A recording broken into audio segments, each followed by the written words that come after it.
Almost there.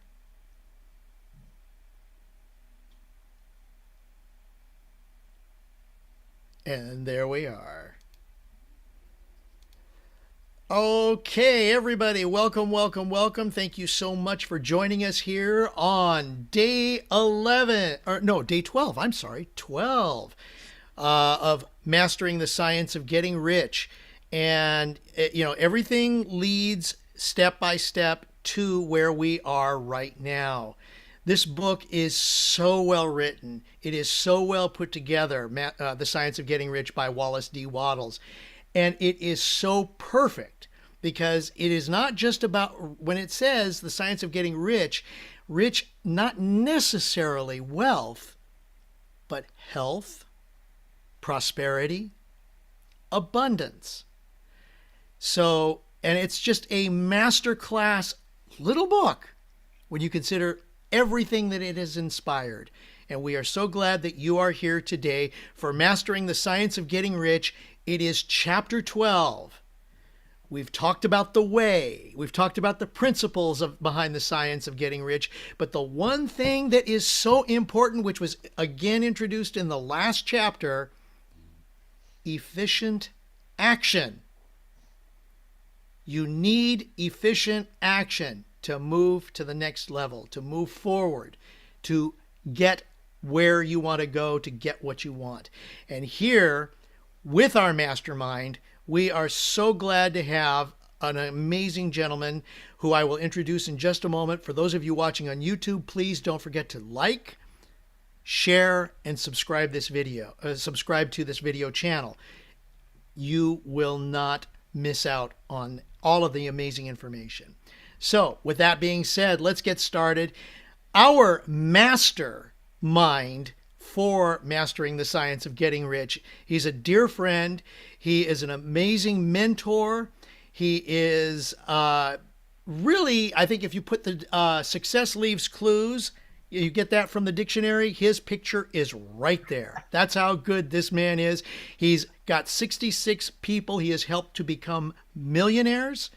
And I hear that 67 is on its way. So when we say success leaves clues, when we say documentation beats conversation, this man lives, breathes, understands, and loves to share it with everybody. Ladies and gentlemen, please welcome Robert Hollis! Well, thank you very much, Craig. I love and appreciate you so much. Best MC ever, hashtag. It's like, I appreciate you. And I'm just very honored and blessed to, be a part of this mastering of the science of getting rich.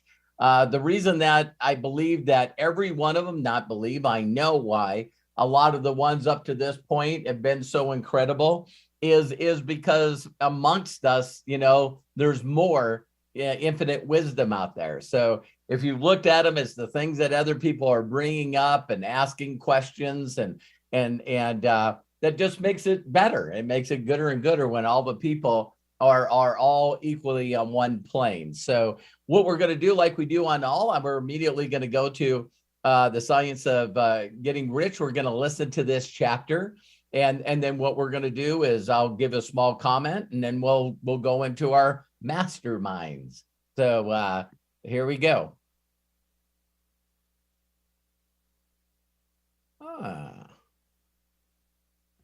Hang on. This is a perfect fact that you do not have to be smart to be in the mastermind. Okay, here we go. I'm like, where'd it go? All right. The efficient action. Chapter 12, Efficient Action. You must use your thought as directed in previous chapters and begin to do what you can do where you are. And you must do all that you can do where you are. You can advance only by being larger than your present place. And no man is larger than his present place who leaves undone any of the work pertaining to that place. The world is advanced only by those who more than fill their present places. If no man quite filled his present place, you can see that there must be a going backward in everything. Those who do not quite fill their present places are dead weight upon society, government, commerce, and industry. They must be carried along by others at a great expense. The progress of the world is retarded only by those who do not fill the places they are holding. They belong to a former age and a lower stage or plane of life, and their tendency is toward degeneration. No society could advance if every man was smaller than his place. Social evolution is guided by the law of physical and mental evolution. In the animal world, evolution is caused by excess of life. When an organism has more life than can be expressed in the functions of its own plane, it develops the organs of a higher plane, and a new species is originated. There never would have been new species had there not been organisms which more than filled their places. The law is exactly the same for you. Your getting rich depends upon your applying this principle to your own affairs. Every day is either a successful day or a day of failure, and it is the successful days which get you what you want. If every day is a failure, you can never get rich, while if every day is a success, you cannot fail to get rich. If there is something that may be done today, and you do not do it, you have failed insofar as that thing is concerned, and the consequences may be more disastrous than you imagine. You cannot foresee the results of even the most trivial act. You do not know the workings of all the forces that have been set moving in your behalf. Much may be depending on your doing some simple act. It may be the very thing which is to open the door of opportunity to very great possibilities. You can never know all the combinations which supreme intelligence is making for you in the world of things and of human affairs. Your neglect or failure to do some small thing may cause a long delay in getting what you want. Do every day all that can be done that day. There is, however, a limitation or qualification of the above that you must take into account. You are not to overwork, nor to rush blindly into your business in the effort to do the greatest possible number of things in the shortest possible time. You are not to try to do tomorrow's work today, nor to do a week's work in a day. It is really not the number of things you do, but the efficiency of each separate action that counts. Every act is, in itself, either a success or a failure. Every act is, in itself, either effective or inefficient. Every inefficient act is a failure, and if you spend your life in doing inefficient acts, your whole life will be a failure. The more things you do, the worse for you if all your acts are inefficient ones. On the other hand, every efficient act is a success in itself, and if every act of your life is an efficient one, your whole life must be a success. The cause of failure is doing too many things in an inefficient manner and not doing enough things in an efficient manner. You will see that it is a self-evident proposition that if you do not do any inefficient acts, and if you do a sufficient number of efficient acts, you will become rich. If now it is possible for you to make each act an efficient one, you see again that the getting of riches is reduced to an exact science like mathematics. The matter turns then on the questions whether you can make each separate act a success in itself, and this you can certainly do. You can make each act a success because all power is working with you, and all power cannot fail. Power is at your service, and to make each act efficient, you have only to put power into it. Every action is either strong or weak, and when everyone is strong, you are acting in the certain way which will make you rich. Every act can be made strong and efficient by holding your vision while you are doing it, and putting the whole power of your faith and purpose into it. It is at this point that the people fail who separate mental power from personal action. They use the power of mind in one place and at one time, and they act in another place and at another time. And so their acts are not successful in themselves. Too many of them are inefficient. But if all power goes into every act, no matter how commonplace, every act will be a success in itself. And as in the nature of things, every success opens the way to other successes, your progress toward what you want and the progress of what you want toward you will become increasingly rapid. Remember that successful action is cumulative in its results. Since the desire for more life is inherent in all things, when a man begins to move toward larger life, more things attach themselves to him, and the influence of his desire is multiplied. Do every day all that you can do that day, and do each act in an efficient manner. In saying that you must hold your vision while you are doing each act, however trivial or commonplace, I do not mean to say that it is necessary at all times to see the vision distinctly to its smallest details. It should be the work of your leisure hours to use your imagination on the details of your vision and to contemplate them until they are firmly fixed upon memory. If you wish speedy results, spend practically all your spare time in this practice.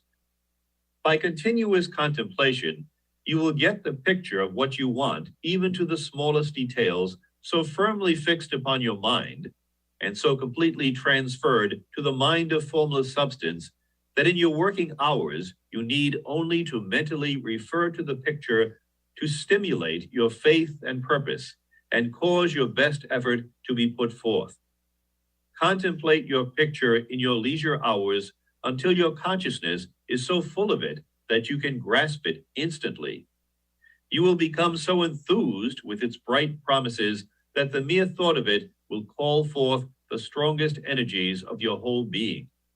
Let us again repeat our syllabus, and by slightly changing the closing statements, bring it to the point we have now reached. There is a thinking stuff from which all things are made, and which, in its original state, permeates, penetrates, and fills the interspaces of the universe. A thought in this substance produces the thing that is imagined by the thought. Man can form things in his thoughts, and by impressing his thought upon formless substance, can cause the thing he thinks about to be created. In order to do this, man must pass from the competitive to the creative mind. He must form a clear mental picture of the things he wants, and do, with faith and purpose, all that can be done each day, doing each separate thing in an efficient manner. Chapter 13. Okay. This one to me sounded like it was talking in circles. You know what I mean? And I'm just saying from me. And the more I read this chapter, the more I listened to the chapter, there was just a couple of things that popped up for me. And one of them is, I know that we all have a tendency of beating ourselves up, because virtually every day of my life, I could have did more. You know what I mean? It's like, you know, this personal beating yourself up is not the effective way. You see what I mean? The effective way is when you're doing what you can and you're sort of like so excited, like you're taking every step in a treasure map and you're finding the treasure, which is going to be the vision. And when you're excited each and every day, you just do what you can that day. And being excited and happy that you're getting to your place, your vision, it should be every intent, and everything should be happy. It should be full of joy. It should be excitement. So when you do what you can that day, you got to rejoice about it. So a lot of you, this is something that I needed to learn that I was bad at, because I beat myself up about everything. And you got to ask yourself this question. If you never are good enough, and you never did enough, and you never did anything good enough, then your brain's pretty smart and it just stops you from doing it. Did you guys catch that? Because you're not giving yourselves any praise and recognition. You're not ever going, you know what? The stuff that I did today was awesome. I did great today. I'm happy I did good today. And again, I'm getting closer and closer to what I'm going to do to really help virtually millions of people. And so you got to consistently just, if you guys notice something with weightlifting, you know, whether you've done it or seen it, you know, it is cool to be able to trust yourself to do another repetition. You know what I mean? But if you're doing those things in the wrong mindset, you're not going to get any results. We've all heard that phrase, you know, the definition of insanity. The definition of insanity is consistently doing things the way you've always done them when you already know that you didn't get any results from those things. So that's when it becomes confusing when it says, well, just do it anyway. Why? Because everything in life, we get better and gooder as we continue to practice. If you envision the outcome that you want of connecting with someone, them feeling the incredible connection, them being grateful for the gift that you gave them, the science of getting rich, and in that, you asking them if they would be interested in doing you a huge favor. And in doing so, you got to go through enough numbers, listen closely, you got to go through enough seeds, and you have to believe in faith that you will find the people that are going to help you make that dream come true. So I knew when I got involved in this industry, when I was talking to strangers that I didn't want to talk to, that I wasn't very good at it. And I even said, when I got the wrong results from people, this is what I used to say, you guys. I'd say, Jamie, I really respect your decision. You said you don't know anyone, and I really respect that. Could you do me one more huge personal favor, please? And he's like, well, if I can. Me trying to make sure that I do this enough to be able to make dreams come true for my family and for me. Do you know of something that I could have did different? And you're feeling, and you're feeling, could I have done something better? And whenever I did that, you know what the answer was almost 100% of the time? Nope, you did nothing wrong. And I could tell that they meant it. So that was a way for my mind to go, I just caught Jamie at the wrong time in his life. So I got to go through enough numbers to get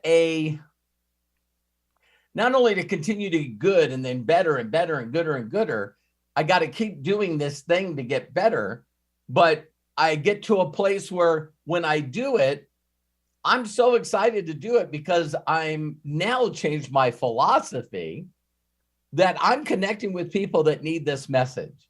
I'm connected with people that if I find them at the right place and the right time in their life, that the science of getting rich will alter and change their entire life just like it did mine. And it may not have anything to do with the current company I'm in or anything that I'm doing. So then I started knowing that if I could get that person to feel like I was genuine, and I could get that person to feel like I wasn't judging them or I didn't really need anything from them, then my number started increasing. Because then I felt good by asking them to do me a huge favor if they were gracious about accepting the gift. Are you guys hearing that? So the only other thing that I'll put on here is this whole concept of connecting. You know what I mean? I said in a video before I did this one that, the difference between a millionaire and a billionaire is their network. That I'm just consistently always building my network and building my network and building my network. And still to this day, everyone, when you hear this, I think that it should shape your mind a little bit. My network of influential, successful people is I have more people outside of network marketing than I have inside network marketing. Did you guys hear that? So the most influential people I know, the most successful people I know, the people, because the message that I'm delivering with the science of getting rich, the mastery of it, has to do with everything in life. So I keep getting led to people that lead me to people that lead me to people where this message changes and alters their life forever. It changes relationships between husband and wife. It changes relationships with children and their parents. It changes the relationship with siblings. When people get this down and they start, I can play bigger. I can do a little more. I can go the extra mile, which is out of another book, favorite book of mine, is that when you start doing that, I've had people go through this with me. And the next thing they call me up is they're going, you're never going to believe what happened to me. I said, you got a raise. Yes. I not only got a raise, I got a promotion. And I'm going, good for you. And then they call me up and going, wow, my relationship with my spouse has never been better. Really? Don't you guys think that being able to connect a lot of people that in their mind believed in a higher power and for whatever reason stepped away from that higher power? It's usually hypocrisy. Where are all these big words coming from? Wow. Wow. Okay. For those of you that don't know, I'm dyslexic. So if I can't see the word, I usually can't say it. Right. So, wow. Thanks. All right. But the whole point is that was big for me, you guys. That was, I don't know if you noticed it. It stunned me. It stunned me that word came out of my mouth so effortlessly. Another more than 5-letter word. What's going on here? Okay. Okay. Thank you. So people that for whatever reason were involved in some kind of belief, and usually some really strong religious belief. And they basically, because of the hypocrisy and people not leading by example and people not living by their fruit, they have sort of stepped away from their connection with a higher power, their connection with the source. And for me to have someone go, this book, your ideas have got me to plug back in to that higher power. And one of the things that I seen, and I'm not promoting him in any way, I just love hearing other people's viewpoints. But I love watching people that are so far out there just to see where their heads are. And I watch Bill Maher every once in a while. And every once in a while, you'll have a guy on there, and Bill Maher cannot be further from religion than anybody. He's famous for doing a movie about religion. And so whenever he gets someone on there that's not only massively successful, but also extremely famous and also extremely impactful. See, the funny thing about me is people that are not sure about their belief are constantly pointing to people that are their belief. So if you'll notice that atheists love talking about the 5 or 6 people that are also atheists, right? But a person that believes doesn't seem to point to the people that believe. Because it should just be your own personal belief, right? And so I remember this guy saying that his spiritual belief, his religious belief of him believing in the higher power is he says, I believe in science. And now we can x-ray the mind. Now we can do mind maps. Now we can actually see the things in the mind. I don't know if you guys are following this. I don't want to get off track. But if you know people that say, I always believe like this, I'm a Taurus and I was born in this thing and this is the way I am. You follow people, Matt, me and Matt got to go see Dr. Amen and get our minds mapped, you know? And I'm telling you right now, if there's something you don't like about yourself, you could totally rewire your brain, totally rewire it. And you can do it fast. And so he said to Bill Maher, he said, listen, the science is in whether you are a believer or not. But the people that actually give credit to a higher power other than themselves perform better, are happier, have a larger network. And he says, because they're just funner to be around. Because they strive for connection with other believers. So someone that's really in that loop does not feel they need to convince someone that doesn't believe that it's not there. Right? But someone that's the most analytical person on the planet cannot explain to me that when they love someone and that person's not around them, their heart hurts. Not that they got a headache. Listen, if this is all about logic, just tell yourself you don't miss them. No, I miss them. It's really making me sad. What's that feeling? It's not a logical feeling. And why did I bring this up? Well, the creator knows why I brought it up. Because that same feeling has to be your intent when you're looking for people. Your intent has to be to serve mankind, to serve womankind. That each and every person that you go out and connect with, that your number one goal and first goal is to serve them and help them find the keys to get the happiness and the joy that some of you now are experiencing now that this book is starting to snap you. Right? So people always say, how do you stay so positive? How do you stay so excited? Because the seeds that I know that I'm sowing are impacting and changing people's life. Who can't get excited about that? And that is, by the way, why I don't follow up. That's why what I do, in my opinion, is not sales. Because I'm just sowing seed in good soil. And some of them do get eaten by birds, and some of them do get choked out by the weeds, and some of them end up on, rocks and die.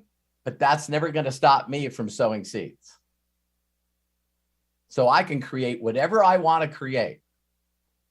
So me thinking about how quick can I help 25,000 orphans? It's simple. My network got to be 10 times bigger than it is now. End of story. So I believe this will cause that ripple. You, in each and every one of you, wanting to achieve the vision that's always been given to you, and the vision as it changes as you move forward. Your ripple being a part of this ripple will cause that ripple for that to happen. Whether you have faith or not. All right? So love and appreciate each and every one of you. I'm going to turn it back over to Craig, and we'll get some answers or some comments to this chapter. Sounds great. What a way to introduce this chapter. And we'll get started in just a minute. I hope you don't mind my sharing. No, not at all. I apologize. I should have asked. No, that's fine. I love, first of all, the way he opens up this chapter by saying you must use your thought as directed in previous chapters. So you have to have read the book and begin to do what you can do where you are, and you must do all that you can to do where you are. In other words, like he's taken what we did in the last chapter about doing things in a certain way and moving it right forward. And it is so cool. And he says the law is exactly the same for you. Your getting rich depends upon your applying this principle to your own affairs. Efficient action. And while you were talking, Robert, something just hit me because we were saying that, how this is mathematical. At least he said that. And so I was looking at like, okay, mathematical. Well, let's look at it this way. There's two equations that I'm thinking of. A plus B equals C. Okay, if you start with A and you do B, you will get C. Now, you have two directions to go. You could go A plus B equals C, or A minus B will also equal C. Do you want to go advance or do you want to go down? And so it's like that hit me because what you focus on, follow one course until success, you will go in that direction. Whether you think you can or you think you can't, you're right. Thank you, Henry Ford. So doing things in an efficient way, with efficient action, if you want to succeed, is the best way that you can go. And it's really not, he also says, it's really not the number of things you do, but the efficiency of each separate action that counts. Yes, we may have okay, yes, I'm guilty. I do a to-do list every, when it's like I'm overwhelmed with all the things that needs to be done. But then at the same time, what I do is I say, okay, what can I do to get things done in the most efficient way? And then, as he also says, do every day all that you can do that day, and do each act in an efficient manner. I mean, he lays it right out there. He says, yes, you can do anything you want, but do it efficiently. And then the closing of this chapter really says it all. Man must pass from the competitive to the creative mind. He must form a clear mental image of the things that he wants and do with faith and purpose, all that can be done each day. Doing each separate thing in an efficient manner, and the best way that you can. And as Robert shared just a little while ago, yes, you may as well make mistakes, but they're not mistakes. They're lessons. And each lesson you take moves you in that forward direction, that positive process, that positive power that comes to you so that you can reach what it is that you want. So, yeah, Robert, thank you. This is an amazing chapter, and I appreciate this. Well, Craig, one thing I'll even share with you that I heard about a to-do list. The one thing that I know that people don't do, including me, and I keep reminding myself of this, is you got to consistently, I got a note up here, that I put up here, and it says, what do you love about yourself? All right. What I learned is when I have a bunch of things I need to do, I can, and Jerome put this in here, is I can create momentum in my life by either doing the most challenging thing first and knocking it out, the one that I'm scared or the ones that I'm not sure of, because that gives me a pat on the back and it puts me in momentum, or figure out the thing on here on which one of these lists would I get the most joy out of doing. And what we have a tendency of doing sometimes is we are going in a downward spiral. All right. Because our intent and our heart's not right, we start doing things that we don't enjoy doing. And you don't realize that as soon as you start doing that, you're in the wrong energy. Example, I guess I got to contact my 20 people today. For F's sake. You know what I mean? It's like, because you're not thinking about giving seeds, so you're already in a wrong energy. You're in the wrong place. You go out there, and guess what? It's a self-fulfilling prophecy. The very first person you talk to says, I'm going to turn you over to the FBI. The second person that you talk to sends you an inappropriate picture. The third person you connect is pitching you on another business opportunity. Are you guys getting me? And I have these people all the time that reach out to me and say, everyone I connect with is the wrong people. And I go, what a great confession. It's like, wow, you must be practicing some good I am statements. It's like, I'm never going to figure this out. I can't do it. And I'm like going, are these the thoughts that you're thinking that are coming out of your mouth? That to me would be doing things in an inefficient way. Did you guys catch that? If people want to know what's efficient and what's not efficient, how do you feel as you're doing them? So I say to you, hey, I'd like to pay you $1,000 a day. I need your help. What are we doing? I need you to get the first and the last name of a person and also get what city they lived in and how long they lived in it. And if you do that, you can give them a $100 bill. If you give out $1,000, I'll pay you $1,000. Go. And some of you are going to walk up to some people and you're going to go, hey, get away from me. Get away from me. I don't want it. Hey, but no.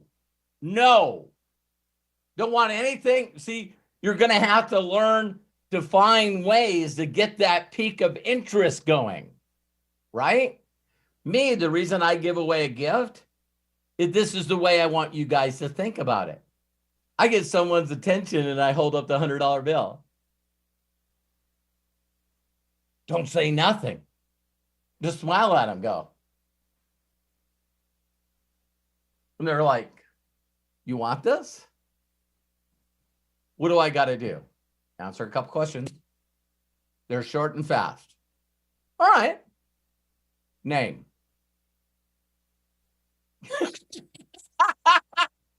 There it is.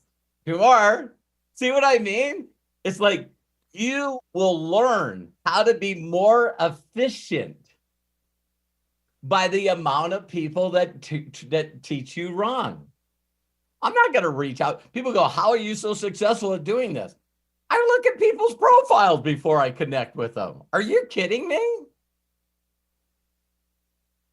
I'm looking at their profile and I'm going, okay, next.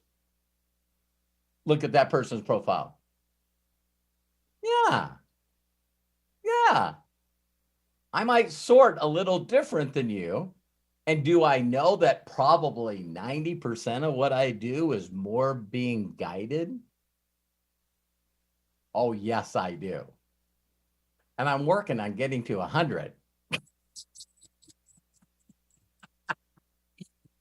Still reach out to the wrong people.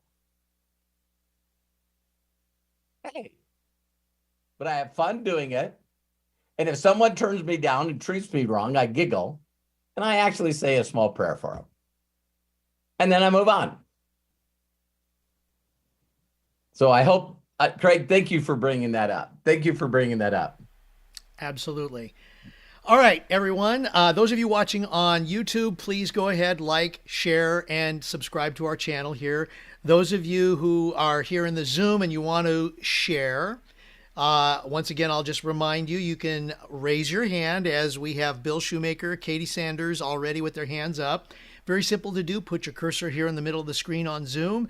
On the bottom, you'll see a button that says reactions. Click on that and then click on the raise hand button and we'll call on you as everybody is now going to share how they feel about Chapter 12, Efficient Action in Mastering the Science of Getting Rich here with Robert Hollis. So, Bill Shoemaker, let's go ahead, open up, and please share. Thank you, Craig. You are amazing. And Robert, you as well. And you know what? Everybody on this Zoom is amazing. There's an energy here that is just I agree. Off the charts. It's just incredible. I'm like, whoa. I was in my garden this morning, and I was looking up. I made a little hole because it gets hot here in the desert. The heat has to escape. But as I was making that little hole, I was looking up, and guess what I saw? The sky. I saw a rocket ship going off into Ah, space. that's cool. That was so cool. And my thought in my mind was, wow, what a wonderful species we are of becoming. Right? Awesome. We're all becoming something great. So what I've realized from this chapter was up until now, I've been dead weight, deteriorating, you know? Yeah, And we now it's- all know that feeling, man. It's changing. Now I know that all my actions have to be efficient. Doesn't matter how many people I reach out to, it's how I reach out to them, how I connect to them, how can I help them. So everything's There you go. awesome. The other thing, Bill, I'd like to say is that, I didn't reach out to anybody asking people to be a part of the mastery of the science of getting rich. You people showed up. So were you looking or praying for an answer of the way? See what I mean? I want to figure out the way to make this happen. And the one thing that I know for each and every one of you, because God's not a discerner of persons or whatever you believe in, is if that intelligence will connect me, not only have I been in multiple companies, as you guys know, but I've been blessed to do multiples of incredible stories that I've shared with you guys, like putting some of the stuff that I've been able to do. It's like, I've actually had people that know me really close is that say, it's like you've lived like 8 lifestyles, 8 lives, because, I talk about this and you've done that. You talk about this, so my racing, my martial arts, there's all these different arenas that I have. And I seem to get to a point and then I feel like it takes me to something else because I want to impact more people. So when I was young, I was pretty selfish and I was pretty good at serving me. Does anybody know other people like that? You know what I mean? And then now it's like, I know that I'm going to attract a network to help me, take care of 25,000 kids. And I already know the number of subscribers I need to have to make that happen, 1 million. I need 1 million subscribers. Now, that's going to be 1 million subscribers over a lot of different platforms and different things. And I'm going to have to raise to a new level of person to deliver and serve that group of people. And as soon as I'm willing to put myself at a higher level, to be more accountable to myself, I will attract the group of people that's going to make those things happen. I don't have to figure it out. See what I mean? It's like, hey, connect me to these people. So a lot of you know that this turned into the Science of Getting Rich to other people like Bob Proctor and Rhonda Byrne and Rebecca Fine and the countless others, right? Is that's where they all of a sudden started talking about the law of attraction. The reason that idea came out is because the people that became successful didn't know how they were attracting the people that made their dreams come true. Because they were mastering the science of getting rich, all of a sudden it's like, wow, I was thinking about, I need to figure out how to, I would like to talk to like a couple of million people at one time. Pandemic, Zoom, all of a sudden there's studios all over the world where now you can stand in one area and millions of people can watch you virtually. Pop, pop, pop, pop, and it's like, wow. Wow. So not only getting the idea of Zoom, but then knowing because of the pandemic that you could actually invest in that company and watch where it goes. My son Matthew's on here and he's like, Dad, listen, this crypto thing, yeah, NVIDIA. What NVIDIA? Yeah, you know, me and Kyle play games on video games. Yeah. The thing that they use to mine crypto is these graphic cards. Really? Yeah, watch NVIDIA. Watch the companies that are making video graphic cards for computers. He was absolutely right. How many of you knew that that's the computers they use? They don't use computers to mine. They use graphic cards. You get that idea and you're going like, wow, really? Let me keep an eye on this stock. So there's a lot of ways that the money can come to you. There's a lot of ways that the people that are networked are better than you. I was going to say too, sorry to interrupt you, Dad, with the NVIDIA stuff, you guys, it has gone, their stock has doubled in 6 months because it's also the technology that's being used to train artificial intelligence. So that's only going to go further and it's only going to get bigger. So if any of you guys, don't take advice from me, but Matt, the disclaimer is always, I'm not a financial advisor. I'm not in any way, but just look into NVIDIA and their stock and you'll see what I'm talking about. Thanks, Matt. So yeah, these are a number of things that Matt could tell me. And Matt's not a multimillionaire yet. He is part owner of a multi-million-dollar company. So sometimes you got to listen to people and they got sort of a foresight into things. So again, focus on building a network. Thank you, Matt. Thank you, Craig. Thank you. And thank you, Bill Shoemaker, for thank you. sparking that. I wanted to say one more thing, guys. I don't think that my thought process would have changed if this didn't happen.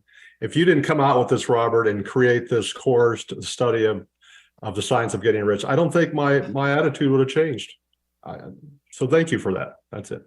Thank you. Thank you, Craig. Yeah, it's people always wondered, Bill, because you said that, not only did that touch my heart, a lot of people are always looking for the reason, the ways how to do something, instead of just asking for help and who's already figured this out. Who out there is figured out what I'm trying to accomplish? Because they've already carved their path. They've already figured it out. Why do you got to figure it out? It's like you could just follow. So, you know, in our previous video that I was doing on Facebook Live, Ask Me Anything, that Ed, you know, I should have said something else to that Ed. He's like, well, what company is one company better than the other, or doing this or doing that? Stop looking for companies and products and comp plans and find a frickin' mentor. Find a mentor that consistently keeps doing it over and over and over and over again. And they also keep teaching people to change their lives over and over and over and over and over again. And I love mastering and teaching this because my goal for each and every one of you is not only to get you freedom and independence, not to be dependent on me, but you go to the next levels of your life by doing exactly what I'm doing now. So, yeah, so Bill in the near future will be able to have Success Leaves Clues and by his documentation of proving that each one of these chapters works. That's when you got it. Amen. All right, cool. Thank you, Bill. And thank you so much, Bill. And of course, our mentor, Robert Hollis. And you know, Robert, you've even shared that, you know, you have a mentor. You know, it's the idea that we're all learning from each other at different levels. Can you guys see this picture very well? Maybe. Kind of, yeah. A signed picture of Mr. Miyagi and the Karate Kid, wax on, wax off. Oh my goodness, look at that. It's always in my mind. Always in that mind. When I showed you guys a picture of the Indy car that won the Michigan 500, that was a lot of collaboration. Lot of different moving parts to make something like that come true. So just like this. Okay, And Greg. all using efficient action. Yeah. So thank you very much. Again, Bill, thank you so much for sparking that part of the conversation. I see we've got some more hands up. John Tier, Dana Scranton, you guys coming up. KT Sanders. Okay, I see that smile on your face. Go ahead, unmute, and please share with us. Thanks, friend. Okay, you guys, bear with me. I missed you guys terribly yesterday. Did you guys miss me? Did you notice I wasn't here? Please say yes. Yes. I'll give you $100 if you say yes. Okay. Gosh, I'll say yes and give it back to you. Okay. I literally 2 a.m. yesterday morning woke up excruciating pain. I had a cornea abrasion. Why the universe was trying to like put something in my wheel of life, I was like, no, you're not. So literally from 2 a.m. till about 11:30 when Cliff took me to the eye doctor, I couldn't move my eyes. And I always pray for everybody, but Melody, I was praying for you so much yesterday. It's like she was visually, mentally with me, spiritually, everything. And we were laying together and we were just on repeat listening to the movie The Secret, just constant.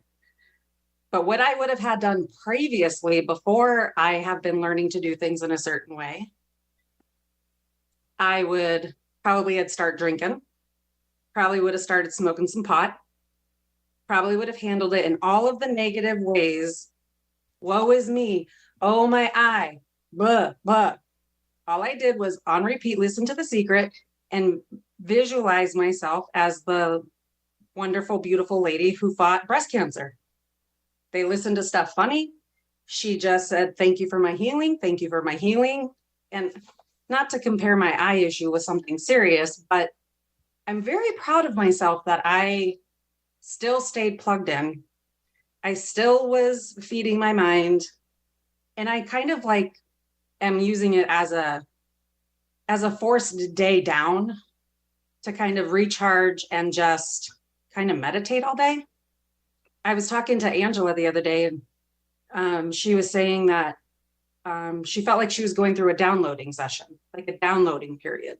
And I was like, yeah, when you just allow yourself to just disconnect, but mentally still stay where you need to be. So I digress. So then another plug for Melody, which is another plug for you, Robert, is she really helped me understand when I started working with her in 2020, the beautiful thing of planning out your day the night before.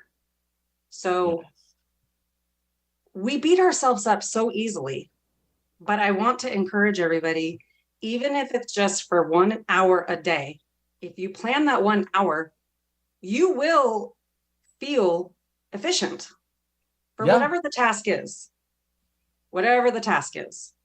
So I kind of did like a mock-up of like what I wanted my day to look like. And then I did the reality check when I started working with her. And I'm like, yeah, mama needed some work.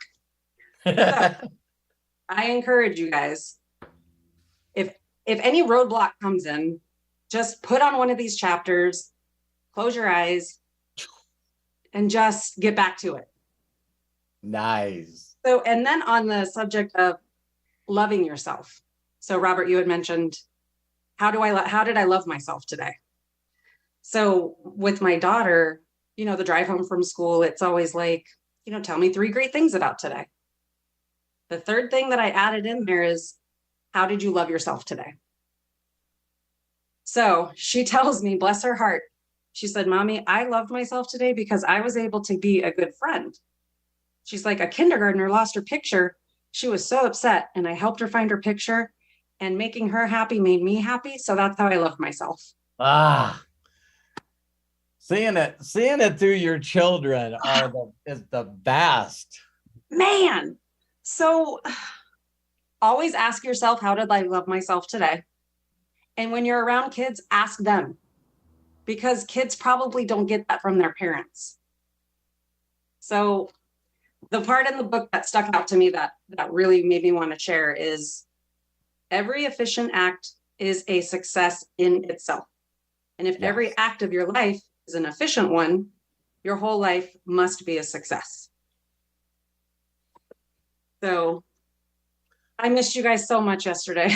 Missed you too. And Katie, thank you so much for sharing this. It's I promise every one of you that you're like, you know, a lot of people, Mary said this to me, a lot of people have sent me messages that, you know, when your default, when things get difficult and things happen, my kids have seen me do this. I know you guys don't believe some of this stuff. You guys hear some of my crazy stories. Can you imagine doing something that actually afflicts pain to yourself, like stubbing your toe really bad? And your first remark out of that is like, man, I'm funny. Not, hey, you stupid idiot, or oh my God, I broke my toe. Oh my God, I'm so stupid. It's like, wow, you are amazing. Right. And there was a time where I went to an airport. There was two guys, Bob Vickers, that guy I told you about, Artful Askers, and another guy, Bob Klein. And we were at an airport, and I was taking a bag out of the vehicle, right? And as soon as I pulled the bags out of the vehicle, I stepped to the side, and this lady came up behind us and ran over my foot with her car. It was on my foot. And I looked at her and I just said, can you back up, please? And she backed up. And Bob, and it'd be funny, Bob Vickers, Bob Klein, you know, there were three Bobs there. You know? And as soon as she backed up, I just bent down, I grabbed a hold of my ankle, and I go, I'm fine. There's absolutely nothing wrong with me. I have a flight to catch. I'm okay. And then I stood up and grabbed my luggage and started walking. And then I was noticing there was no one around me. And I turned back, and Bob Vickers and Bob Klein and about 6 other people, including the lady, got out of her car and went, what the hell was that? You guys, it's not a praise report. It's the way I acted. It's the way I acted. My first response was not, oh my God, she crushed my ankle. Start screaming, yelling at her. They go, this lady drove up on your foot, and you looked at her and said, can you please back up? And you used your manners. You even said, please. And so these little workings that keep happening to you over and over and over again, where that whole phrase that I say, I'm that guy, came from me trying to figure out an efficient way to talk to a certain group of people. See, it's my fast sorting tool when you're around a lot of wealthy people. What do? You ever heard of those pyramid things? Yeah. You hear the guy at the top makes all the money? Yeah, I'm that guy. 2 responses. I'm happy for you. I need to hear about it. Every wealthy person I know has a lot of people that are helping them make that cash. No, make that impact, make that service. See, you know, the one thing that people won't equate to people that have money is they actually offer something. No one wants to say that. You can be mad at Walmart all you want. Boy, did they figure out an efficient way to get a lot of stuff to people. Robert, one last thing, and then we'll go. So my hero, my mother, I talked to her yesterday, and the first thing out of her mouth, oh God, Katie, if it's not one thing, it's another. Yes. And I said, but Mom, I have eyes to see. And I said, and I have my vendor event on Sunday at the Veterans Museum. And everything's going to be fine. I'm healing. My eyes not a thing. She's like, yeah, but I mean, well, what are you going to do if you can't go? I said, I am going. And she just changed the subject. So it's even our most beautiful, amazing, and magical heroes. We are becoming more aware of the things that they say that normally I would have gone down that path. And I was like, it's not happening. I have my event. It's going to be fun. When you can smile at someone that doesn't understand and don't feel a reason to explain until you're guided to explain. Amen. My last level of learning is I can so easily jump into a conversation and mentally abuse somebody at the wrong timing. I can just call them out on their BS. They're telling the words that are actually stopping them from being happy and successful. And I can use it against them fast. And the delay that I've had to apply, is that my ego correcting them or am I being guided? You know, and maybe that's a little bit, I'm gonna be praying on that, Robert, because I think that ties in perfectly with a lot of the changes in friendships that I've been experiencing. Yes. So I'm gonna take some ownership in that for sure. If when I get in front of certain people, I don't mind telling you this, he'll see it later, is my eldest son, Robert Hollis Jr. He's 41. They're all of a sudden became this thing between me and him. And I understand him wanting to be his own man. He's married, got 2 kids, my grandkids, Olive and Ryder. He's one of the most incredible people on this planet. But all of a sudden, it was like his goal for a while, he's actually changing a little bit, is he's not interested in learning anymore. And his job is to make sure that he competes and beats my ass at earning income. And to watch him go through humbling experience after humbling experience after company failure. And when he's ready to learn some more, he'll find the right person. It might be me, it might not. But I don't know if you guys know any people that all of a sudden they feel like they graduated from all the knowledge that they need to have. Right? And most of us call those people teenagers.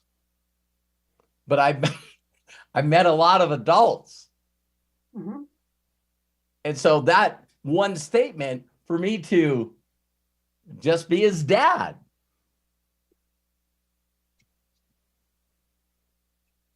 So when there was friction between us, Katie, is when I felt like everything, we've been around each other for 41 years. It's when he's telling me what he's doing and I immediately want to tell him what to do. I want to fix it. I want to because I want the best for everyone. What I want for me, I want for you guys. I want happiness and fulfillment. I want you guys to make a difference, make an impact. So what I want for myself, I want for you guys. And so I had to learn, as my life keeps leveling up,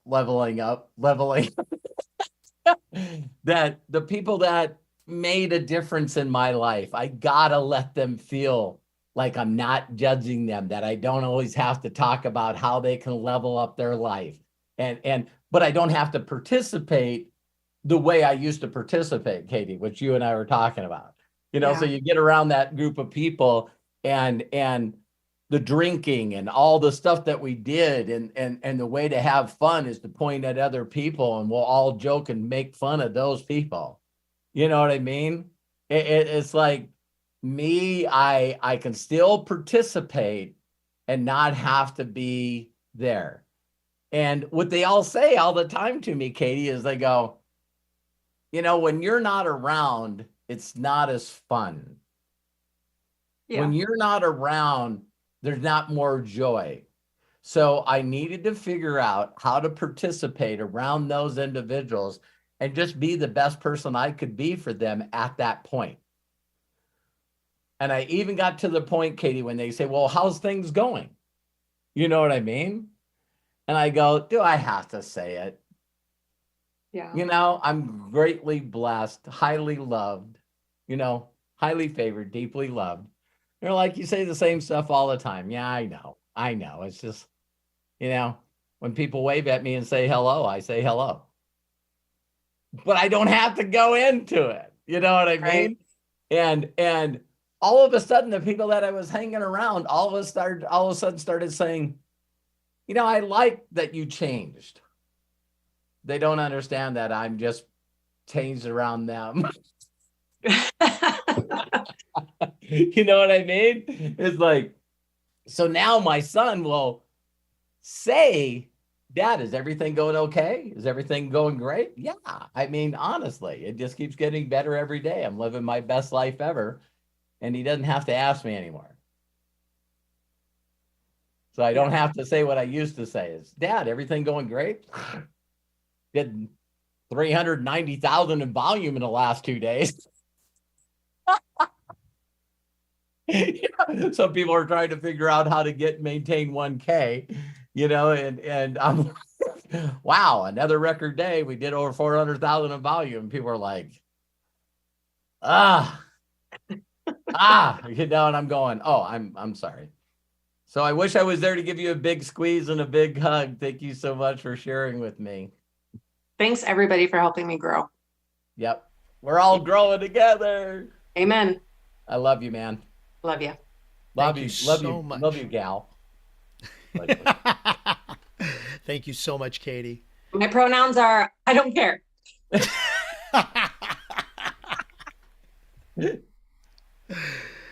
Okay, I see John Tier with your hand up. Let's go ahead and move right on over to Mr. Tier. All right. You know, between you, Robert, and Phil Jackson, you guys are like the Zen master. You must be in the water out there in Montana, you know? Yeah. This is pretty cool.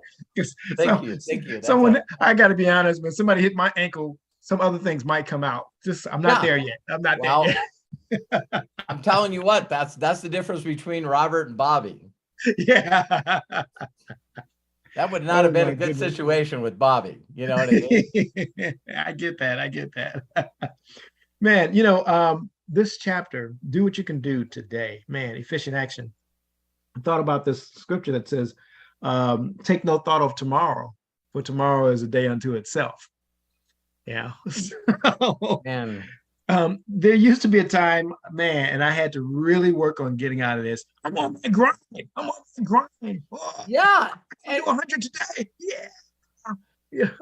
Eight to faint. You know what I mean? I'm like, oh my God, this hustle and grind and right. And you know, I don't know where that comes from, John. And you know, and I could do yeah, that. I do. I'm sorry to interrupt you. Yeah. It's competitive mindset. Yes. Yeah. It's like I would sit around and have beers after work as a mechanic and sit around a bunch of guys and say, I did a clutch job today in 45 minutes.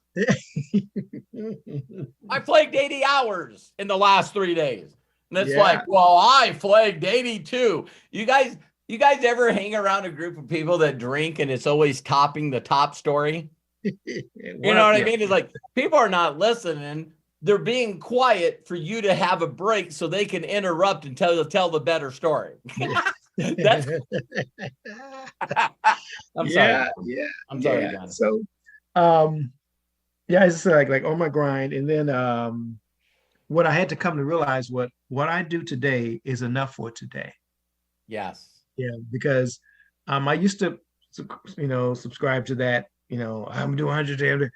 I could do that for probably 2 or 3 days, and then day 4, I'm like, I don't feel like doing 100 today. Right. And then I'm feeling bad because I didn't do the 100. I was like, something's wrong with this picture, you know?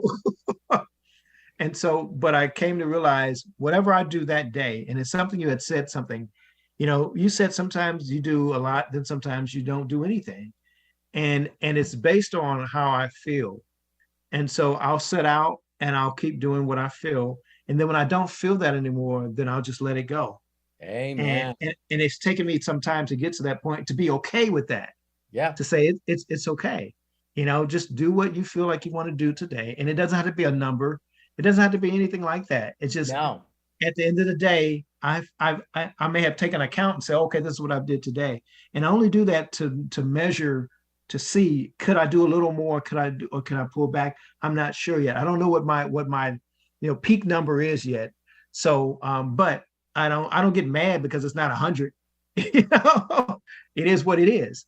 And I accept it for that. And then I move on with my day. You know, if I feel like I want to do some more later on, guess what? Then I go and do some more later on. Yeah. And that's where I've, really become that's where you've helped me out quite a bit, because again, we live in this industry that says you got to be on your grind 9 to 5, Yeah. and you got to brand yourself, you got to be in control. Yeah, all that stuff, everybody that jumps in this industry and they said, well, we're going to do our 90-day blitz and we're going to do a presentation every hour on the hour. And I'm like, well, we'll see how long that lasts. Gone. They're gone. And here's the sad part. They put so much effort into that 90-day blitz that they need a rest for the next 6 months. Yeah. Nah. Being efficient, man. You're so right, John.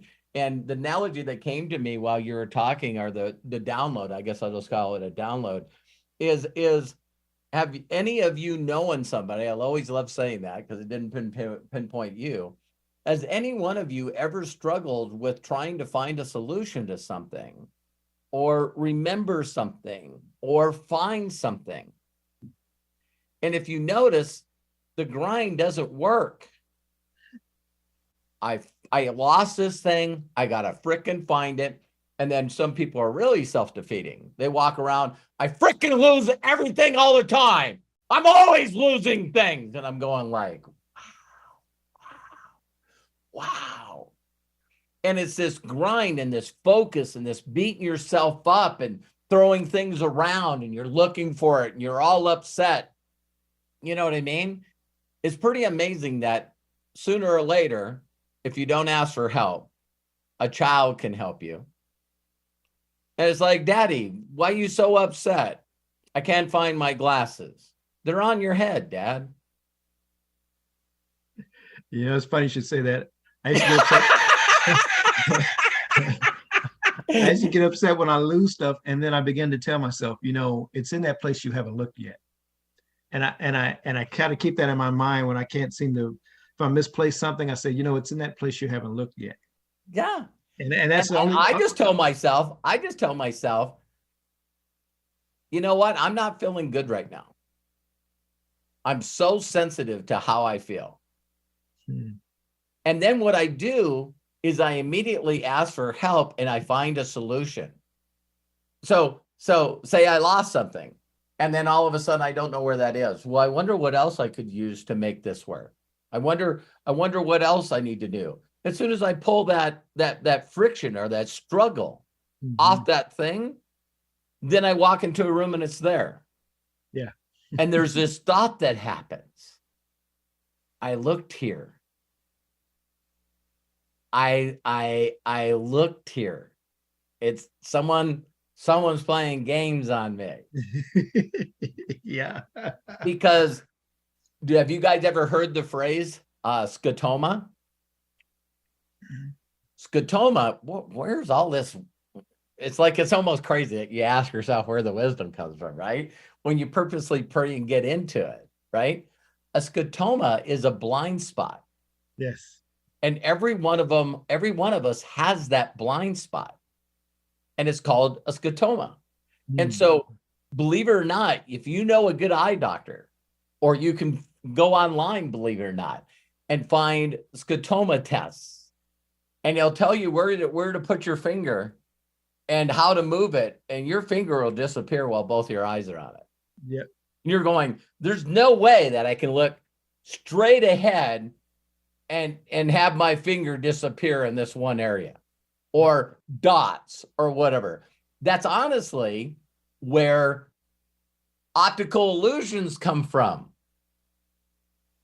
See, optical illusion is the understanding of how we see and how the optical nerves work with our mind, that if they create a certain pattern or move it a certain way, or don't move it at all, that we're going, now that's moving. That's moving. Dude, it's a piece of paper. So when you find these things that can trick the mind, it's easy to understand how you can create through frustration and being overwhelmed and being confused and being angry and being mad, how you can make the very thing that's doing that not appear. Yeah. Yeah. And then you say walk things like- away. You walk away. So, John, when I'm doing things that need to be done, I'm just becoming more aware on purpose that I surrender all, and I say the powers to be to interrupt me. You gave me free will, and I'm choosing you. Change my words, stop me from talking, interject whatever, stop my body movement. I'm surrendering all. Mm-hmm. And all of a sudden, I'll be reaching out and doing a message with somebody, and I'll just stop. And I'll get up, and Terry will say, "What are you doing?" I need to walk away. I don't know what I need to do. Listen to a song, go outside, reset, come back, look at that message, totally delete the whole damn thing. Well, you know who else did that? Because the logic mind was doing it. I got into a repetition. Yeah, I was just repeating. I was starting to plug into the logic mind, doing things that, I guess I'll do one more thing with you guys on that analogy. We always hear when people are in sports, especially in race car driving, hit your marks. Hit your marks. Get in rhythm. Hit your marks, get in rhythm. And it's just perfect lap, perfect lap, perfect lap. 2.1 seconds. Hit your mark. 2.1 seconds. Yeah, that's John Tears coming up behind you. Just you told me that when someone got within 2 seconds to let you know. Hit your marks. Hit your marks. 1.5. Where is he driving? What? See, all of a sudden, it's not focused ahead of me. Mm-hmm. Are you guys listening? It's not focused ahead of me. Timing, breathe, hit the mark. Downshift, upshift. Downshift, hit your mark. Come out of the turn. That's all I'm focused on. Bam, bam, bam. All of a sudden, 1.5, 1 second. 5 seconds, I'm looking in my rearview mirror. Car's getting closer and closer.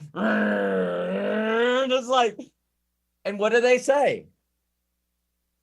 Robert, don't look in your rearview mirror. Focus on your track. You're not now I'm trying to block John. Now I'm spending more time in the rearview mirror than I am hitting my marks. I get out of rhythm. I go into the corner too hard. Mm-hmm. I lose traction. I got to let off the gas to stop from hitting the wall. Now Right. I'm looking at the back of John's car. And why does that happen? Because what was John doing? He was looking at me. Right. Am I getting closer? Yeah, you got closer. yeah. I'm going to get him. So they always say in a big race, and I think this weekend's Talladega, it's like you do not want to be leading the lap. Mm. If you're on a track, you do not want to be leading the last couple of laps because the guy behind you is going to get you. Wow. Because you're spending all your time. Is he going to go high? Is he going to go low? Is he going to go high? Is he going to go low? And then all of a sudden the eye keeps trying to block me high. You guys probably watch Talladega Nights. It's like, that stuff is true. when you're not focused on what you're supposed to focus on and something else gets your attention that distracts you, it takes you out of the flow. It takes you out of the zone. So the good drivers that I know, like Dale Earnhardt and Richard Petty, someone's coming up behind them fast, and they're going, did he just pull out of the way? It's like no one caught it. John's coming fast. All of a sudden, John comes up, and I just pull high. Wow. He didn't even block him, because I need to get out of the rearview mirror, and I need to start focusing on the back of John's car. Now I can find out where he's driving. Next thing I know, I'm on his bumper. Now John's looking in the rearview mirror. So I hope that analogy helped you guys, because it's like, that's awesome, man. you know, there's things that will get our attention, and we don't realize that it's got our attention, and we're not focused and not being in the right spirit and the right heart that we need to be in. And you need to step away. So that's why there's a morning ritual, because I need to be set. I need to reset my heart, my mind, my spirit before I go into my day. If I got up in the morning and did what you guys did, which is check my phone, I'd have a crappy day. Has anybody ever tried to call me? You can't call me. My ringer shut off. I make the decision when I'm going to do calls. I don't need someone interrupting my flow. Yeah. I'm learning to turn on my do not disturb. Yeah. Yeah. Thank you, John. Thank you, John. Thank you. That was good stuff there. John, thank you so much.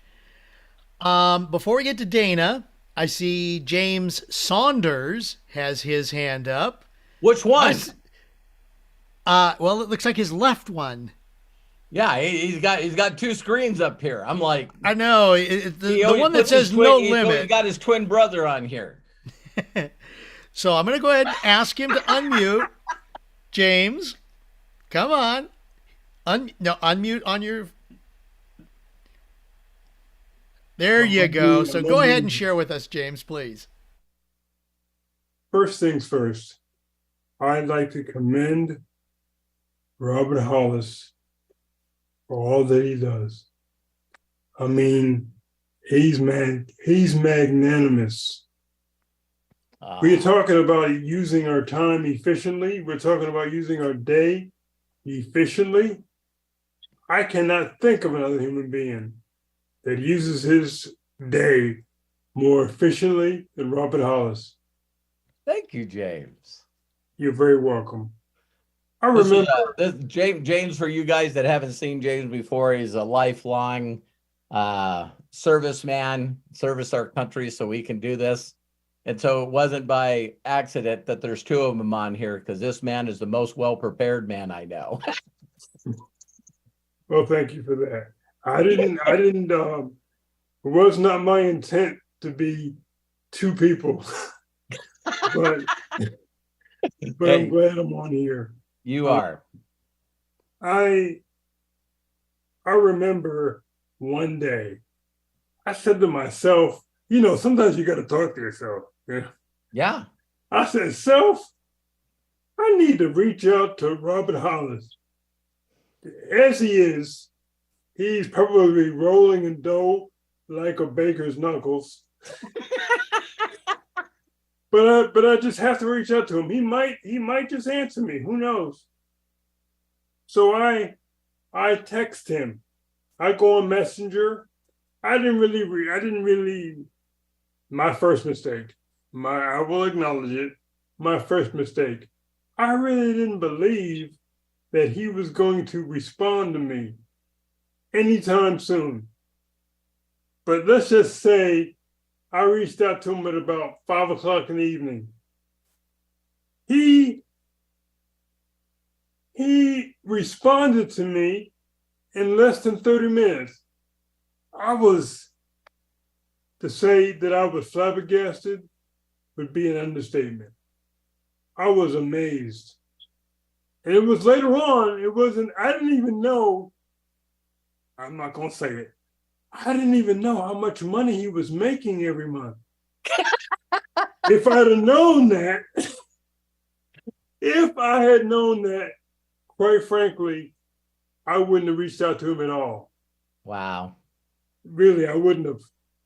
But it led me to another situation when I was in back of a auditorium.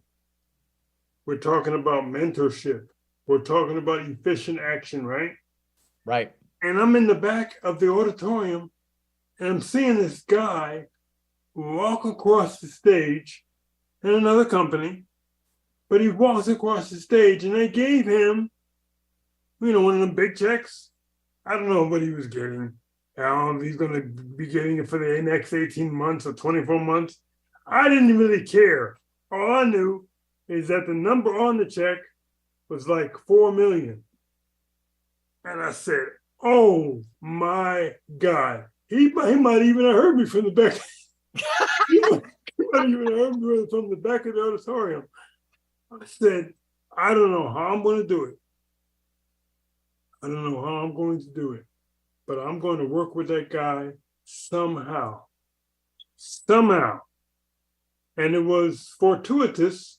Months later, I didn't know it, but months later I went to an event, and lo and behold, I was in his organization and didn't know it.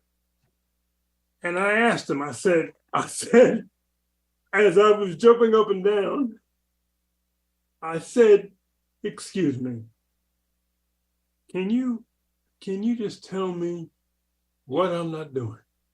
Can you tell me what I need to do? And he said, he asked, well, what's your first name? My name is James. He said, all right, James. You were in the Army, right? Yeah. Well, I was an A5 in the Army. I said, oh man, another connection. And I was in E7, he was in E5. I came back in the Army at the age of 47. And he said to me, he said, what does your calendar say?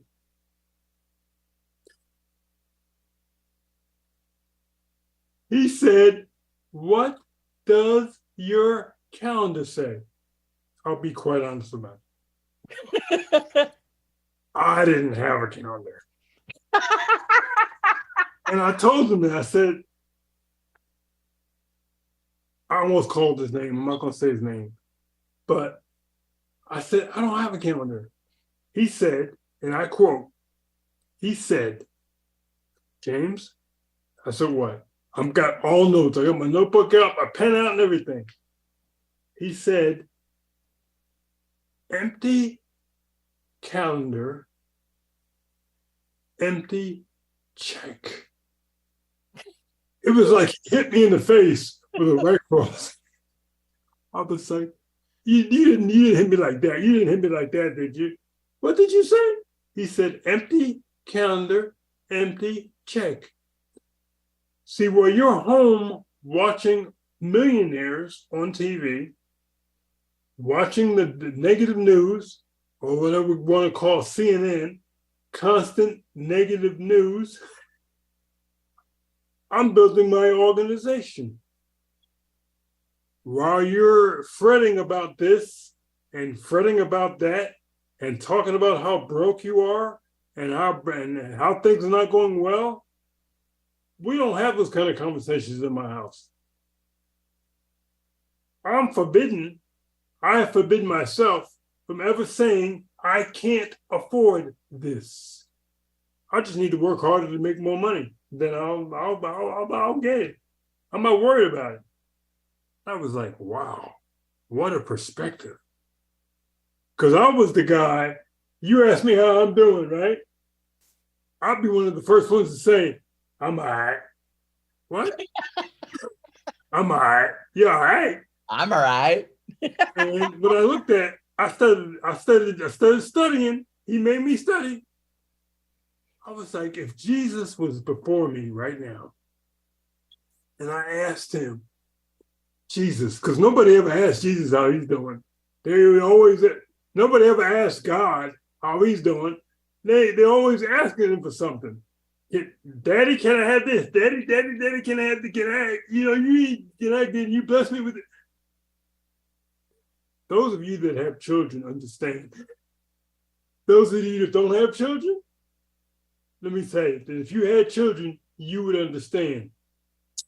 And can you imagine talking to Jesus, going to him and saying, how are you doing, Jesus? And he turns to you. First of all, it would be magnanimous for him to be able to talk to you in any way, right? But he turns to you and he says, I'm all right. I'm getting by. Fair to middling. Another day above ground is good. What? Your response would be, what? What are you talking? But you're Jesus. I know, but I'm all right. You wouldn't accept that. Nope. We're made in God's image, are we not? According to everything I read. So if we're made in God's image, why would we ever come out of our mouth by saying, I'm all right? Fair to middling. Any day above ground is a good day. We would not willingly accept that from God or his son. So why are we so quick to say such a thing? And I began to look at my own behavior. I said, no, I need to be more efficient with what I do because this is not working.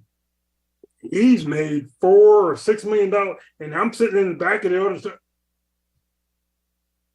We need to change something. We need to change some things. So I began to get a daily method of operation. I wasn't driven, but I was just doing things. I mean, I would wake up super early, first of all. James, you're on a roll, man. We're on a time limit here. Okay, I'm finishing up. I guess my question is this, because I could go forever. My question is this. What was it that caused you to think the way you think? Humility. That's it. I'm done. Yeah. It's when there's a phrase out there, James, that says, the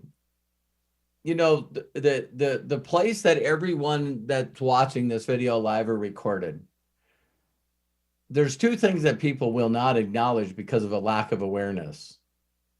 One is that they had made some decisions that got them to where they are. A lot of us are taught that we're not supposed to take personal responsibility for our current situation in life, that we're victims, that, there's people and events and things, if you only knew how bad my childhood was. So we have a tendency of saying there's no one there to help us, that there's no one will show us how to do it. If only my upline would do this. We don't take personal responsibility. And if we did, then you'd realize that the beliefs, the philosophy, these things that you know that got you in your current situation are not the things that are going to get you out of your current situation. And the ego that I had at the age of 22 on up, it's like I was using the science of getting rich, but didn't know that I was using the science of getting rich.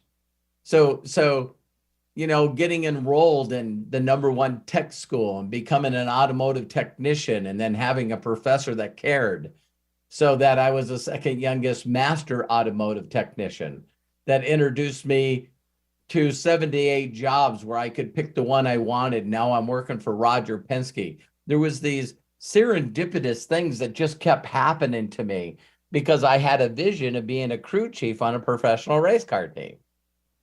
And so it was easy for me to do things that a lot of people would never do. Like, guess what? I'm packing up everything I'm doing by myself and moving to California.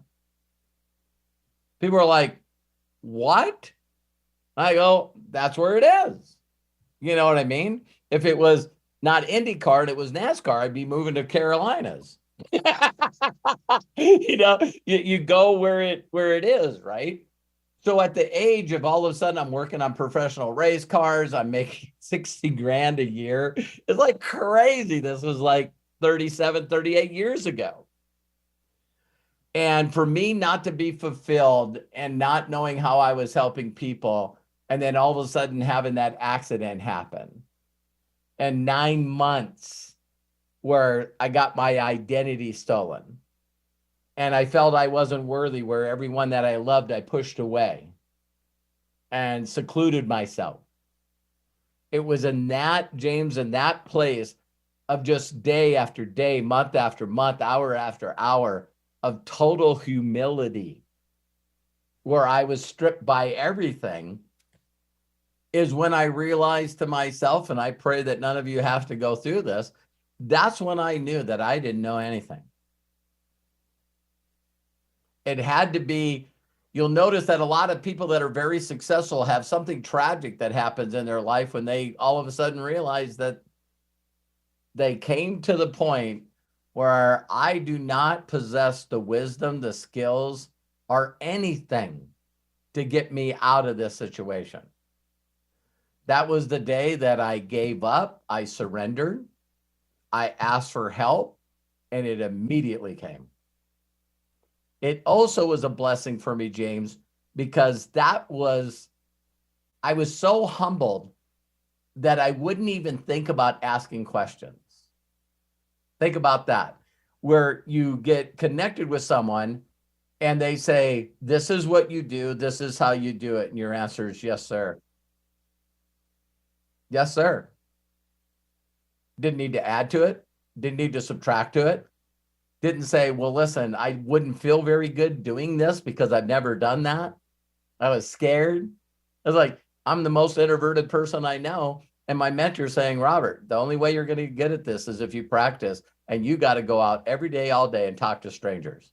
The person that introduces themselves to the most strangers the fastest wins. And if you guys know my personal story without getting in, first 2 days I went out, I didn't get one name. Nothing. And I put 8 hours in. 8 hours. 2 of the hardest days I've ever had in my life. And didn't talk to anybody because I was too much in my head. What if I do this wrong? What if they say something I don't, it's like all that stupid stuff. And it wasn't until I sort of surrendered again. So that was a long answer, but James, if you can, everyone that's listening to this, live or recorded, if you can get to the point of just saying what, and some of you probably could never do this, but you should. It's like, man, let me log into my online banking. Apparently, there's a lot of stuff I don't know. Jim Rowan has a course that he teaches. He said, some of you need to be brutally honest. You need to print out your bank statement if it's not mailed to you, and you need to put it on the refrigerator. Something's got to shock you to say, I don't know anything. Or the stuff that I knew up to this point, apparently is not working. I got to that point, my third marriage. I've been married 4 times, Now I'm a very good listener. My first 3 marriages, I didn't listen very well. But I definitely. Well, James, I'm gonna take you as your word. I'm gonna take you as your word and say that I answered your question. We got to move on, okay? All right. Well, I'll just say that once I gave up, once I took accountability and responsibility for who I was and what I did, things changed for the better. Yeah. Thank you, James. Love and appreciate you. Thanks for taking the time to come on here. It's James, thank you. Yeah, Go for ahead, the men that are on here, it's like things would work better if you would just do what your wife told you to do. No, I'm kidding. I'm joking. Hey, there's another one out there. I think that some of you seen, and I every once in a while it shows up and I post it on my memories. And it was going, man, I'm frustrated. Nothing's working. What should I do? Go back and do what your mentor told you to do, that you refuse to do. And for those of you that are spiritual, and some of you are not being guided anymore, you used to feel like you were guided. You felt like you were listening. You feel like things were going great in your life. Just go back to the last thing that voice told you to do. You know, the one that he told you to do that you ignored, the one that you said you wasn't going to do. People go, you know, I don't know what you keep saying, this thing that talks to you, God or whatever. You know, that doesn't happen to me. Yeah, because you don't listen.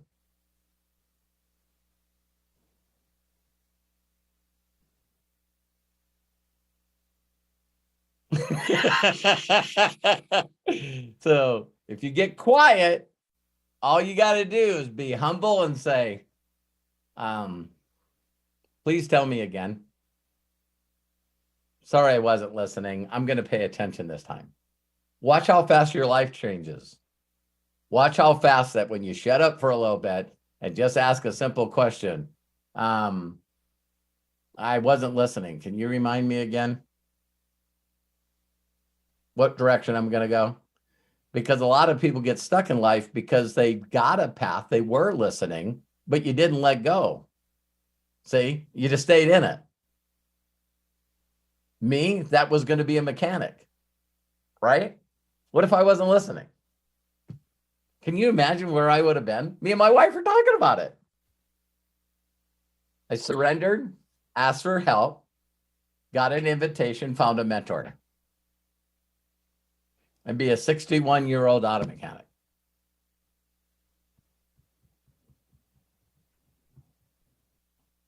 How big would my influence be? I don't know. I'm glad I listened. And I've already told you guys that I'm still human. Are you guys still human? So then what you do is you just get in this mindset. Same crap, different day. Just like James said, same crap, different day.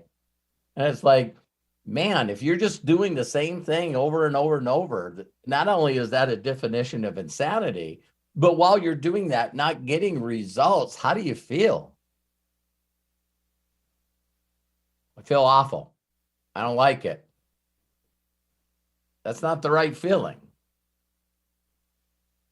So get back into something that makes you feel good and reboot, say, I'm listening, follow the prompts. Craig?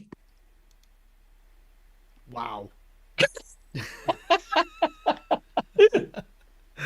Oh, wow. This is amazing. This is why this is so good. And before we get into Dana, thank you for hanging in there. Just want to remind everybody who's watching, if you're watching on on YouTube, please like, please share, please subscribe to the channel. See the kind of wisdom that you get, and there's so much more yet to come and so much already there. So bless you, Robert. Thank you so much. Bless you guys. You guys, it's all of us together that's making this happen. Even if you're not asking questions, even if you're just watching and we don't see your picture, thank you. Thank you. It's, you know, if you surrender, people will pull stuff out of you. Amen to that. Let's pull some stuff out of Dr. Dana. Dr. Dana, true Dr. Dana. Now that I have been informed, please open up Dr. Dana and share with us. Well, thank you, Craig. Thank you, Robert. Thank you, one and all. Yeah, this is one of those, they're all interesting chapters. This one, when I first read it, kind of confused me. Efficient action. You know, that was a title that, you know, I was just trying to figure out where was he going with that. And, you know, after a few readings, and of course, today's mastermind always brings up new ideas. What I'd share with you on this chapter is, once again, it goes to the prior chapters. And if you look at those chapters, every one of those is about giving you clarity. So you had to understand you had the right to be rich. You had to understand that gratitude is a key factor in maintaining your relationship with the big U, then you had to accept that you had to think in a certain way and you had to act in a certain way, because those were absolutely necessary in order for you to achieve that which you want. He's been pretty clear about that and he gave you the formula. And then once you figured out how to act in a certain way, then you realize that it's about increasing life. And so now he layers on, your job is to help others to elevate their life, to increase their life. And so doing, that happens for you. So all that's kind of interwoven in there, but all of that is about getting clarity of what the formula is in this science. And when you get to this chapter, there's no difference here. Those prior chapters were all about giving you clarity so that in your day, whatever it is you're doing, if you're not, say, like Robert, who practices this every day, but he's doing the thing that he wanted to do. Now he's stepping into wanting to do something else. So he's got a vision in his head of this next thing as if it were right here today. But what he has is clarity. So if you're in a job or if you're doing something that is not the thing that occupies your mind, well, then that's what this chapter is about. This chapter is about taking you to the next level of life. And before I get into the next point, I think it's the sixth chapter from the end, or the sixth paragraph from the end of that chapter. He kind of loads it into the end. My thought is if he'd have put it at the beginning, it would have been clearer. But what he said is, you have to know that vision of what you want so clearly to the finest detail, such that it is internalized, it is memorized, and it is clear. Only then can your day be maximum efficiency. What does he mean by that? Because that is in your mind. It is what you want. So now you see everything that happens in your day, in your life, as leading to that moment. So that every moment you do with intention, deliberate intention of being the person who is worthy and capable of achieving that result you see in your mind as being there. So these efficient actions, even though they do not perhaps seem related to the thing that you carry around in your mind, they are. Because everything you do is an extension of who you are. And who you are is that thing that you want in your life, because you are an integral part of that. And so these things that you do every day with intention, with efficiency, going beyond what is expected of you, is all about achieving that which is to be as if you had it right now. Now that may seem like obvious after going through the chapters, but there's another element of this, and it's creating confidence, certainty, courage. You know, I'm sure that James has run into this. At West Point and some of the other military academies, they teach confidence, right?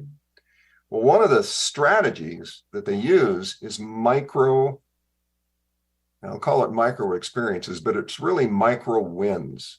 Yeah. Little things. Win at little things, and that builds confidence for the bigger things.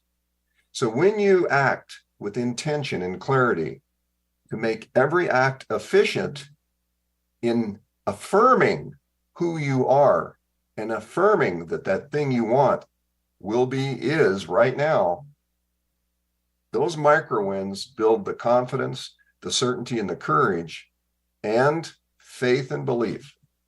That's what those micro wins are all about. It's not about winning over somebody else.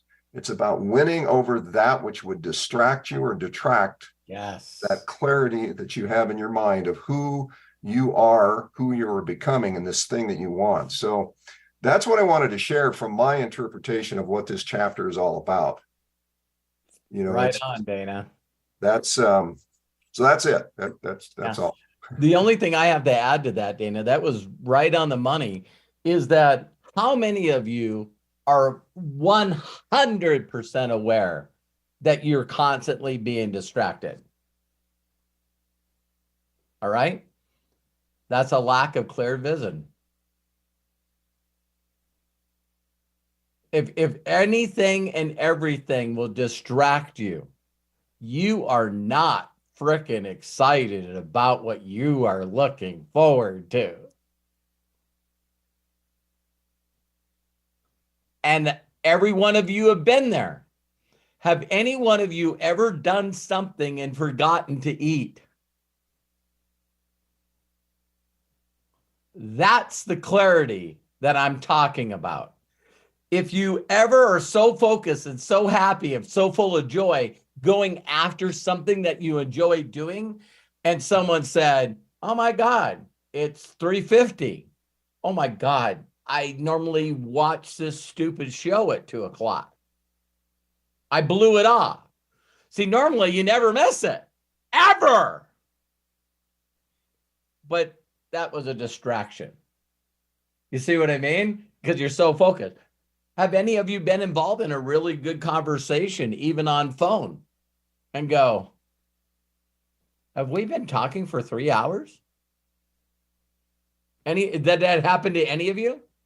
Here's when you know you're really clear on it, on what you want in your life, is when those 3 hours felt like 10 minutes. Total loss of time. And Dana's brought that up in a couple of conversations. So don't tell me that you don't know what it feels like to be focused and clear on where you want to go. You do know. If you're distracted by everything and days just go by and months go by and weeks go by and you're just beating the crap out of yourself and you feel bad all the time, you just are 99% of the population. It's in some cases, I guess it's okay to be complacent. You're just not living.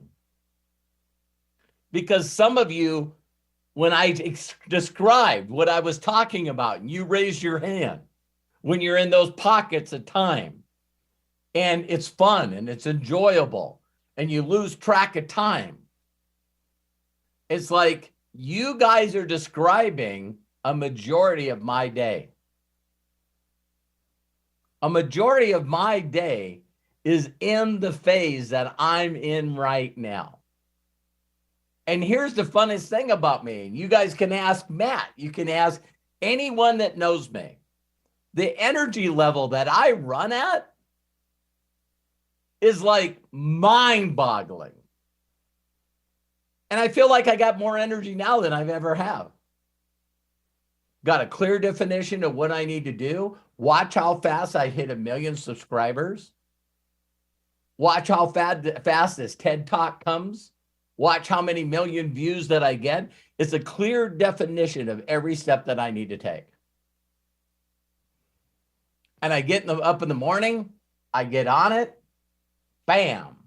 Next thing I know, it's almost 4:00. Still haven't eaten today. Pretty excited. My wife loves me when I'm in these modes, by the way.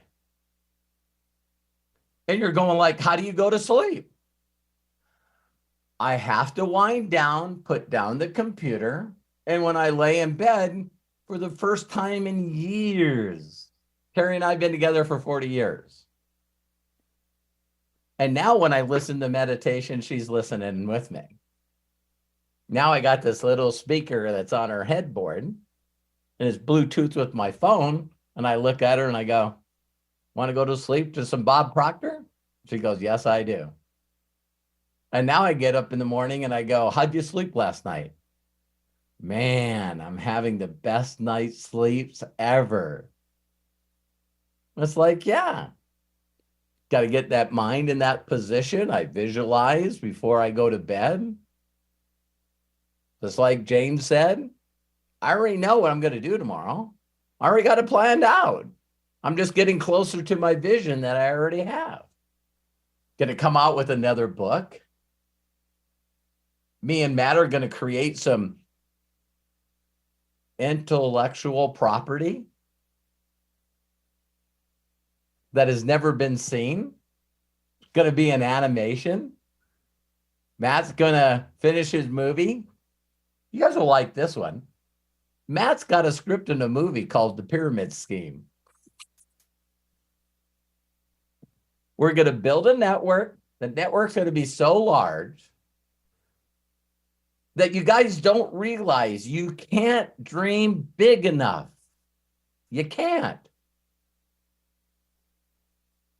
So how many people have ever heard of a movie called Fallen Stars? Man, am I saying it right? The Art of Fallen Stars. You mean The Fault in Our Stars? Fault in Our Stars. John Green? Yep.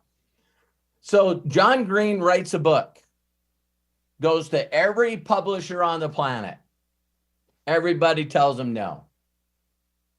Him and his brother start doing a new thing called a vlog. Let's do videos on YouTube, and we'll call them video blogs. And if you guys go and watch it, you guys will crack up. He did some things that a lot of people didn't like. He got people's attention with thumbnails by animals having sex with each other. So to like show 2 giraffes or, you know, 2 cows or something. People are like, what the hell? You know what I mean? And him and his brother would just go on about talking about anything. Long story short, consistent, consistent, consistent, consistent. Next thing you know, he self-publishes his book. He's got millions and millions of followers. He sells millions and millions of copies of his book to his own personal following, bypassing the media, the publishers, all the big corporations.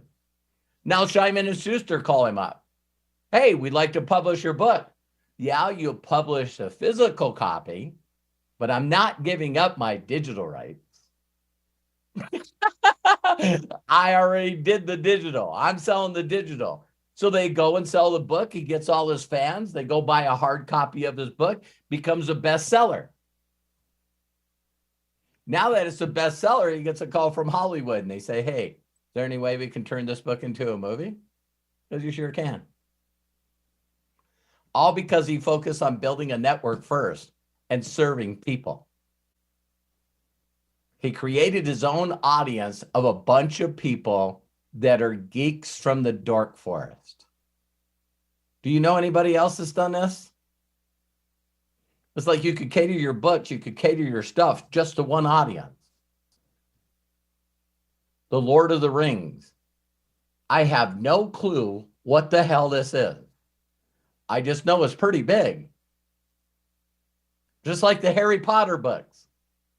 There's a way that you can create your own voice and bypass everything you think you need to do to create greatness. And just like this book says, not only do you need to forget about the ways that the other people did it,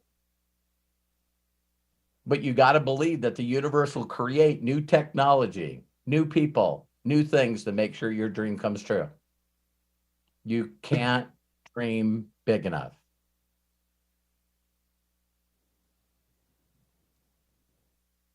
Craig, back to you. I want to let that sit, Robert, because the way that you just ended this day was amazing. Everybody, in your head, say it. You can't dream big enough. Actually, say it. Actually, wait a minute. No, not you. I can't dream big enough. Do you guys know what my biggest dream is when I figured this out? Every day when I figured this out, I've been trying to outgive God. I'll just give you my biggest dream. And people go, you can't outgive God. But yeah, I'm trying. I'm trying. Because I heard you got to make a dream so big that it just seems like it's unaccomplishable. See, now that was probably a Hollis word there. Don't even know if that's a word, but hey. You guys get me? It's like, how big can you get? How many people can you connect with? How many people's lives can you change that change people's lives, that change people's lives, that change people's lives? Billions of people out there, 8 billion people that we need to get to. So the Zuckerbergs and the Elon Musks of the world are going to create the interlinked things that connect them all to social media. So we, not me, we have an audience to share this new wisdom with, to get them to dream, to get them to change their lives. We got to do it together. I can't do it by myself. Okay, love you all. Greg, take it away. All right. Thank you Thank you so much, Robert. Wow. Thank you to everybody who has participated in today's Mastering of the Science of Getting Rich. Bill Shoemaker, Katie Sanders, John Tier, James Saunders, Dana Scranton, and of course, Matthew Hollis. Thank you also for contributing and for being our foundation, helping to put this together, produce this, and everything that you do behind the scenes. And Robert, bless you. Thank you so much for being our master and our mastermind to help us understand and get through this. We've got several more chapters to go, ladies and gentlemen. Please, those of you watching on YouTube, like, share, and subscribe to this channel. So much more is yet to come. We want you to be there. We want you to participate, and we thank you so very much.